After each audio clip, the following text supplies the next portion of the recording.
Thanda ukunibingelela futhi namhlanje ekhasini lethu esisihlangane kulona sichaze ngamaphupho esuke siwaphuphile ebusuku ekulaleni kwethu ukuthi ngabe asuke esitshela ukuthini futhi fanele senzeni ngawo ngabe achaza ukuthini ke. Igama lami nguHlengiwe Isibongo ngwaKambotho. Namhlanje ngizoke ngichaze ngephupho elichaza iHhashi ukuthi uma wena uphuphe iHhashi ngabe lonto isho ukuthini. Ngizoyichaza ke bakwethu ibe mbili ukuphupha iHhashi ukuthi lisho ukuthini. Ngizolichaza ngedlozi, ngichaze ngesimo sesipho wena osuke usiphiwe wakhe. Ake ngiqale ngichaze la. iHhashi isimo salo nje siyisilwane okwazi ukuthi usigibele, esasetshenziswa kakhulu ke esikhathini esidala, esasenza ukuthi zibelula inyawo zakho ukuthi la ufuna ukuya khona wena ilukunikeze ke inyawo ezilula zokuthi usheshe ufike la usufuna ukuya khona ke. Ukudalwa kwaso ke sona isilwane lesi siyiHhashi sikwazi ukuthi senze izinto ezithize ezinye izilwane kube nzimanyana ukuzenza. iHhashi liyakwazi ukuthi lizwe umoya uma ngabe kuthiwa khona umoya ongalungile kahle egcekeni, ngabe mhlawumbe isipoki, noma ngabe kuthiwa kuzoba khona into ethize njengomlilo uzoqubuka umlilo, noma ngabe lizoduma, noma ngabe khona into embi nje ezokwehlela, liyakwazi ukuthi lizwe leyo nto esuke izokwenzekala wena ngaleso sikhathi. Shuthi ngaleyo ndlela uma likwazi ukwenza kanjalo sizolifanisa nedlozi. Uma likwazi ukuthi likuthathe ube nenyawo ezilula lifaniswa ke nemoto. Ake ngichaze lokhu ke. Ake ngithi uthewulelo wawusuphupha iHhashi elimnyama. Ukusho ukuthini lokho? Lonto ichaza ukuthi enene abantu bakini abaleleyo bafisa noma bakuthembisa ukuthi wena kuzohamba kuhambe bakuphe imoto.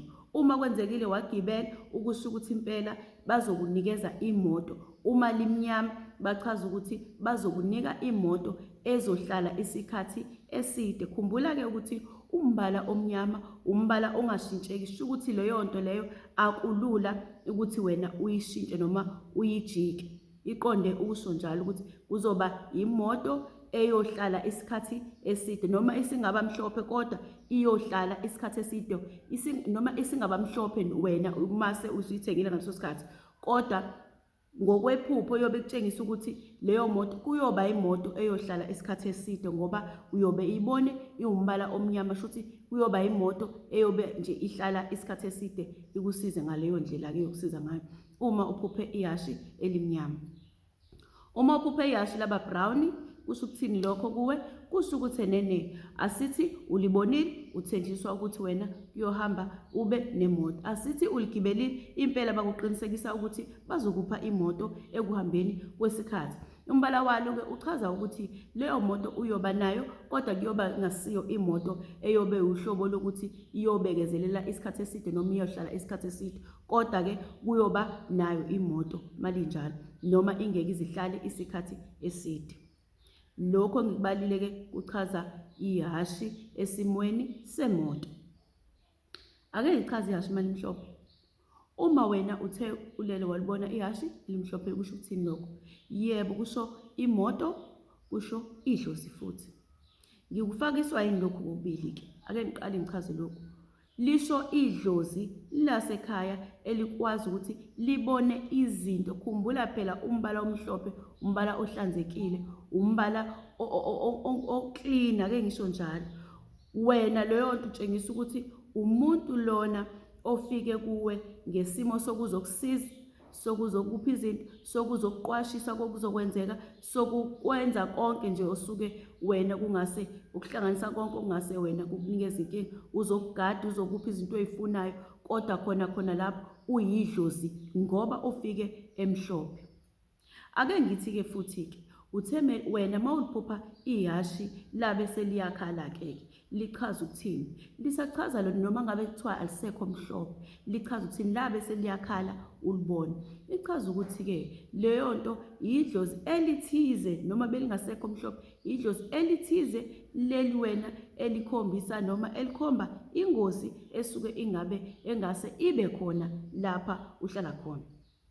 Ake kuthiwa ulibonile iHhashi, wawuthi uyalibamba noma wathi uyakulona labaleka, okusho ukuthi ke impela bekuzoba nemoto noma ubuthengiswa imoto base bakushintsha lokho noma kwase kuba khona ushintsho noma shuthi kuyobe kungakaqali kufanele ukuthi ube nayo, ngoba shuthi kuyoba khona ukuthi ikuphunyuke leyo moto abasuke bekutshengisa yona. Angazi noma bakwethu ngichaze kahle yini noma nikuzwile lokho engishoyo ukuthi ihhashi uma ulibona lisho izinto ey'mbili, lisho imoto, lisho idlozi. Lisho lokho, lisho imoto, lisho idlozi, ihhashi, ngale ndlela-ke esengichaze ngayo la ngenhla. Bakwethu ngiyacela ukuthi uma ngabe kuthiwa unombuzo ungibhalele phela, ngizokuphendula. Futhi ningaphatheki kabi ukuthi angisheshi ngiphinde ngifake amavidiyo esuke niwacelile. Ngithanda ukuthi ngibe nesikhathi esidanyana sokuthi la mavidiyo esuke siwafakile ngidedele abantu bebhale ukuze kuzoba lula ukuthi ngiphendule leyo mbuzo leyo abasuke beyibuzile. Mase ngiphinde futhi ngifake enye ividiyo ukuze ngizokwazi futhi ukuthi ngiphendule lokho esuke nikubuzile. Ngiyathanda ukuthi ngiphendule imibuzo esuke nibuzile kanye namaphupho eniwaphuphile. Okwanamhlanje ngicela ukuyibamba lapho, sizophinda futhi sixhumane ngokulandelayo kwenye ividiyo. Ngiyabonga.